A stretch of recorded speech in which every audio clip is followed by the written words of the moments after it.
We are in the 16 days of activism for the prevention of violence against women and children, and we are going to be talking against violence by men against men. An article in the Daily Maverick yesterday, Bodies of Evidence op-ed, Professor Richard Matzopoulos and his co-author Dr. Morna Cornell describe a recent, it's a recent study, but it's of the murder rate in 2017. Professor Matzopoulos is director of the South African Medical Research Council's Burden of Disease Research Unit. Richard, good afternoon. Good afternoon, John. Thanks for the interest you've shown in the research.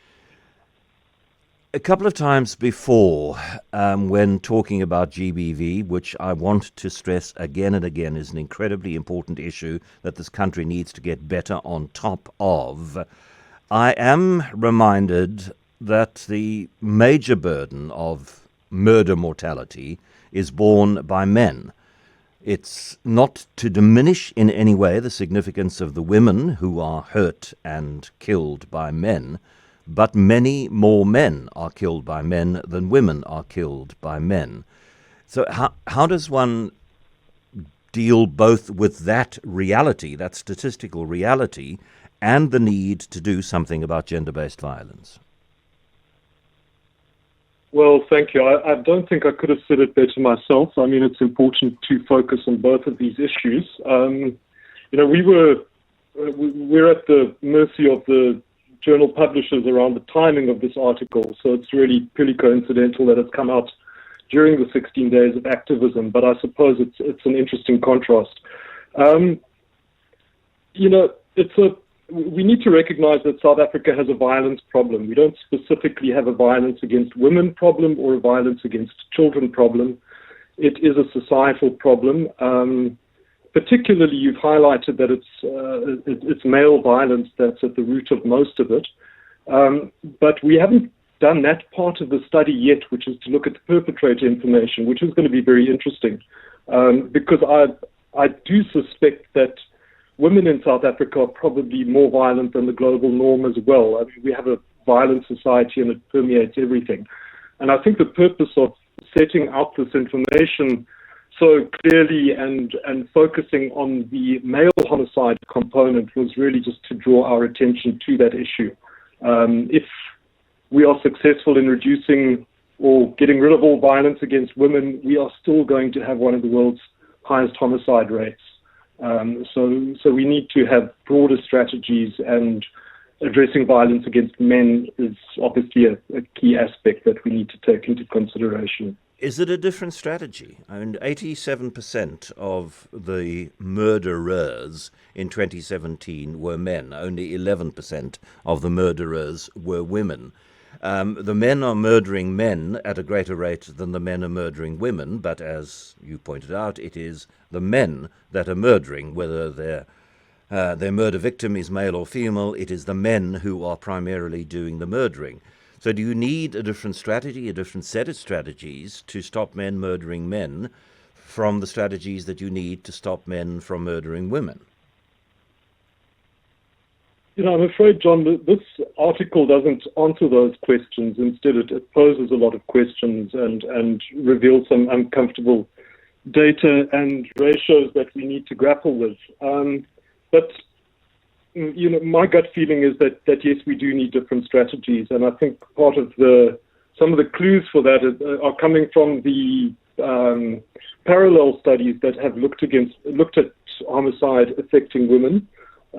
These are being conducted in South Africa every 10 years or so, from 1999, 2009, 2017, alongside ours. And what we're seeing in that space is that there are different patterns emerging for violence in intimate partner relationships and violence against women more in the public space. So the intimate partner violence is reducing, violence in the public space is not. And I think part of that has been the focus on violence in relationships. It obviously needed attention, and the strategies have been very successful. But it seems that violence more broadly has not been attended to the same extent, possibly because of the gender-based violence focus. And we probably need more population-level strategies to make a difference for violence affecting men, women, and children at a more population level.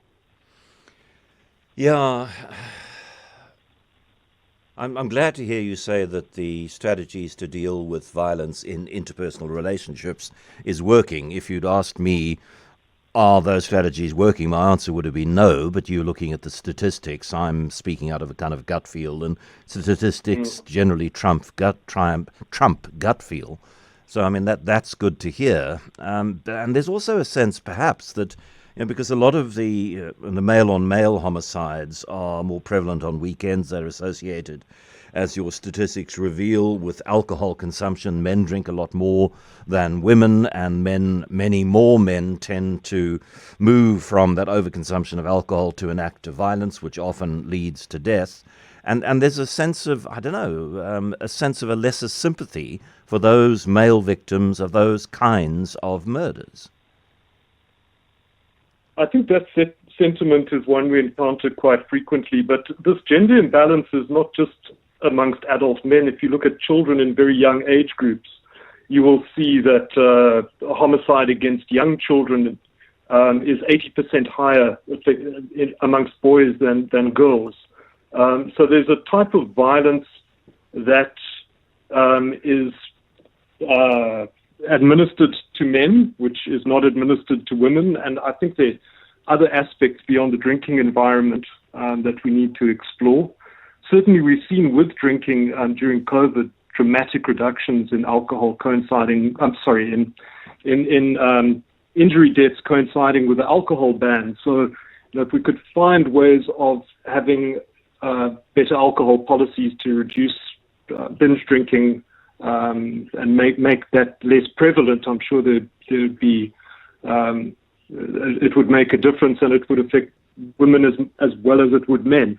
What we are concerned about, of course, is strategies to increase drinking amongst women, which I think are going to undermine a lot of what's been achieved.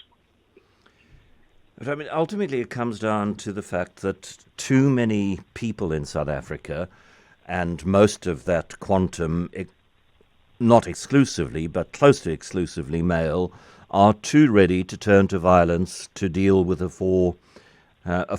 problem. I have a problem. The way to deal with this problem is to hurt somebody, bring the argument to an end with a gun or with a knife or with an axe or with a broken bottle or whatever the case may be, and changing that and developing strategies to make South Africans and men in particular think twice about resolving differences through an act of violence, often an act of violence which leads to mortality. I don't know how we do that. And no, it's one of the big questions that your article doesn't attempt to answer. It's outside the scope of that article, but it is a very big and very important question. Absolutely, and I think we know from international research as well that's one of the key areas is changing the cultural and social norms around violence.